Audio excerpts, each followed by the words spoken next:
সুপ্রিয় দর্শক শ্রোতা ভাই বোন, ঈদের দিনের একটা চিরচেনা রূপ, একটা চিত্র হলো আমাদের সমাজে ছোট্ট বন্ধুরা, ছোট ছেলে মেয়েরা তারা বড়দের, গুরুজনদেরকে পা ছুঁয়ে সালাম করে থাকেন কিছু হাদিয়া, কিছু উপঢৌকন, কিছু সালামি পাওয়ার উদ্দেশ্যে।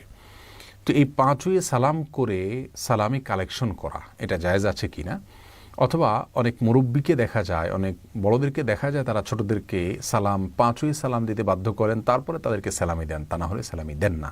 তো এই কাজটা কতটা সঠিক আমরা সে বিষয়ে কথা বলবো। প্রিয় দর্শক, ইসলামে সালাম বলতে যে পরিভাষার কথা বলা হয়েছে, কোরআনে কারিমে রয়েছে পরিভাষার কথা এবং হাদিসেও রয়েছে।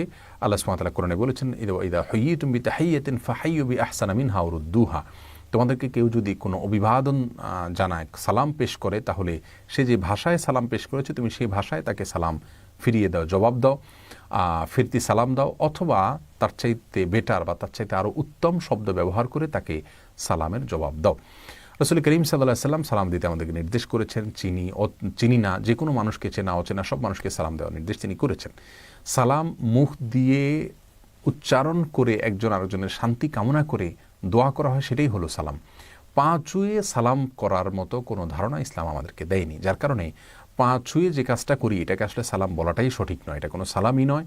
এটা আমাদের দেশের প্রচলিত একটি কালচার, যে কালচারটা খুব ভালো কোনো কালচার নয়, কারণ এর মাধ্যমে একজন মানুষ আরেকজন মানুষকে সালাম দিতে গিয়ে তথাকথিত শ্রদ্ধা প্রদর্শনের নামে তার দিকে মাথা নুয়ে ফেলা, এবং এটা কিছুটা আল্লাহর সামনে আমরা যে রুকু করি, যে সেজদা করি, তার সাথে সাদৃশ্য হয়ে যায়।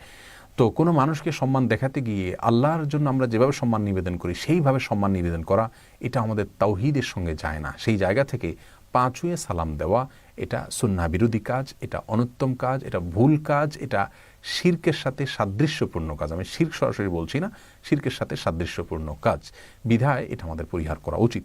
ঈদের সালামি পাওয়ার জন্য, ঈদের জন্য কিছু হাদিয়া উপঢৌকন কালেকশন করার জন্য বাচ্চারা বড়দেরকে সালাম পেশ করলে তারা সালামের জবাব দিবেন, জবাব দিয়ে তাদেরকে কিছু উপঢৌকন দিবেন, এটা আমাদের দেশের একটা কালচার, একটা সংস্কৃতি, কোনদের সাথে কোনো সংঘর্ষের নাই। এটা হতে পারে, কিন্তু পা ছুঁয়ে সালাম করতে হবে, তারপরে দিতে হবে, এই জায়গাটা থেকে আমাদের বেরিয়ে আসা উচিত। বরং মুখে আসসালামু আলাইকুম রহমতুল্লাহ বললো, আমি ওয়ালাইকুম আসসালাম রহমতুল্লাহ বললাম, হাসি মুখে তাকে কিছু উপহার দিলাম, কিছু হাদিয়া পেশ করলাম, এটা হওয়া উচিত। আর বাচ্চাদেরকেও সালাম পা ছুঁয়ে সালাম দিতে বাধ্য করা উচিত না, বরং তাদের শেখানো উচিত যে না, পা ছুঁয়ে সালাম নয়, পা ছুঁয়ে সালাম করতে গেলে তুমি মাথা নত হতে হয়, এ মাথা শুধুমাত্র আল্লাহর জন্য নত করা, এটাই একজন মুসলিমের জন্য ইসলাম কর্তৃক নির্দেশিত। বিধায় আমরা পা ছুঁয়ে সালাম দিয়ে সম্মানী নেওয়া, অথবা পা ছুঁয়ে সালাম করার পর সম্মানী দেওয়া, এই কালচার থেকে আমরা বের হয়ে আসার চেষ্টা করব। আল্লাহ সুবহানাহু ওয়া তাআলা আমাদের সবাইকে সেই তৌফিক দান করুন। আসসালামু আলাইকুম রহমতুল্লাহি ওয়া বারাকাতুহু।